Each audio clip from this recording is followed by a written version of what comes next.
Kementerian PUPR tengah menyelesaikan tahap akhir pekerjaan peningkatan dan pembangunan jalan baru dalam rangka mendukung konektivitas penyelenggaraan Presidensi Indonesia pada KTT G20 di Bali.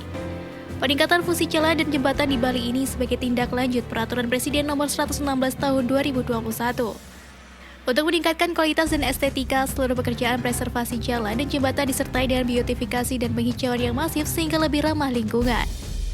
Menteri PUPR Basuki Hadi Mulyono pun juga mengatakan bahwa peningkatan aksesibilitas serta konektivitas jaringan infrastruktur jalan dan jembatan untuk memberikan kelancaran, keselamatan, keamanan, juga kenyamanan para pengguna jalan. Adapun dukungan infrastruktur jalan dan jembatan di Bali meliputi preservasi ruas Simpang Pesanggerahan hingga Nusa Dua, preservasi jalan Jimbaran Uluwatu, dan menata landscape bundaran, pedestrian, dan median jalan mulai dari ruas jalan Bandara Ngurah Rai hingga ke venue pelaksanaan G20, termasuk penataan akses jalan dan kawasan parkir Garuda Wisnu Kencana, serta peningkatan kualitas jalan akses tanpa siring. Pekerjaan pun dilaksanakan oleh kontraktor PT Wijaya Karya dengan biaya APBN senilai Rp241,4 miliar. Hingga saat ini, progres pekerjaannya sudah mencapai 95,95% dengan target selesai 10 November 2022. Dengan dukungan infrastruktur konektivitas lainnya adalah peningkatan jalan SP Silikita Kempinski dan showcase mangrove sepanjang 6,5 km. Adapun pelaksanaan pekerjaannya oleh kontraktor PT Waskita Karya dengan biaya APBN senilai Rp151,42 miliar dan progresnya sudah 100%. Selanjutnya penataan jalan tol Bali Mandara oleh PT Jasa Marga dengan anggaran Rp74,8 miliar telah selesai Juli 2022. Kemudian ada pula pengerjaan jalan tol Bali Mandara telah rampung 100% pada Minggu ketiga Agustus 2022 lalu.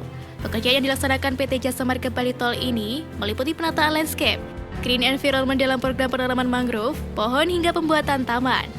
Lalu green energy dalam pekerjaan pembangkit listrik tenaga surya hingga penambahan budaya lokal Bali pada ornamen penerangan jalan umum, renovasi gerbang tol, dan pemasangan karya seni patung penari Bali. Direktur Utama PT JPTI Ketut Adiputra Karang mengatakan bahwa rampungnya seluruh pekerjaan penataan jalan tol Bali Mandara membuat pihaknya siap menyambut penyelenggaraan Presidensi G20 pada November 2022. Karena jalan tol ini menjadi salah satu infrastruktur yang nantinya akan mendukung mobilisasi para delegasi negara anggota G20. Pihaknya telah menanam total 756.800 bibit mangrove di jalan tol Bali Mandara, tepatnya di interchange Ngurah Rai dan di kilometer 3+600. Jumlah itu termasuk penanaman bibit mangrove yang membentuk tulisan G20 sebesar 158 meter x 54 meter dengan total 300.000 bibit. Namun dalam penanaman ini terdapat sejumlah tantangan, yakni menjaga bibit mangrove di tengah cuaca tidak menentu dan angin kencang yang berpotensi menimbulkan arus ombak yang cukup tinggi. Selain itu juga mempercepat pertumbuhan serta kerimbunan tanaman dan bunga dengan berbagai upaya, seperti pemangkasan daun dan ranting pada tumbuhan bougainville serta pemupukan dan irigasi rutin tanaman dan bunga. Itulah yang menjadi fokus PT JPT untuk memastikan semua tanaman tetap tumbuh rimbun dan berbunga pada saat pelaksanaan Presidensi G20. Di sisi lain, untuk pembangkit listrik tenaga surya yang bekerja sama dengan PT Bukit Energi Investama saat ini juga mulai beroperasi untuk memenuhi kebutuhan kelistrikan sehari-hari seperti PJU, kantor operasional hingga gerbang tol. Dengan efisiensi energi yang dihasilkan PLTS dengan kapasitas 400 kWp ini akan membuat jalan tol Bali Mandara semakin ramah lingkungan.